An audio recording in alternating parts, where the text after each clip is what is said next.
Zafera Filîstînê û xezîmeta Siyonîstan hêj di rojeva dunyayê de cihê xwe berdewam dike. Derbarê mijarê de alîkerê serokê giştiyê Huda Parê Zekeriya Yapıcıoğlu beyanat da. Yapıcıoğlu wiha got, xelkê Filîstînê bi temamî zafereka mezin qezenc kirin û bi dest xistin.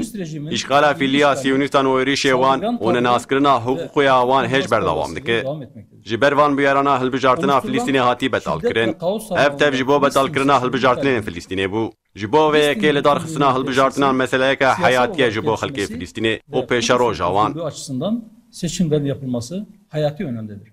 Yapıcıoğlu di berdewamiya axaftina xwe de wiha got. Rejima îşgalker di warê tîcarî de xwedî îmkanên 6 milyar dolarî ev pirsgirêkeka mezin e.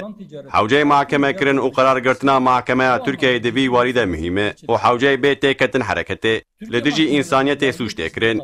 Ev berpirsyareka mezin e. Ji bo van pirsgirêkan hewceyê Wezareta Edaletê tavlê têkeve hereketê. Suçlar ve soykırım suçu bütün unsurlarıyla oluşur. Yapıcıoğlu dest nîşan kir di êrişên Siyonîstan de bi sedan sivîl hatin qetil kirin. Mekteb û navendên saetê hatin hedefgirtin. Digel vê yekê di Konseya Ewlehiya Netewên Yekbûyî de qerara şermezarkirinê jî derneket. Netewên Yekbûyî hew tenê bilanço eşkere kir û wekî din tu tiştek nekir.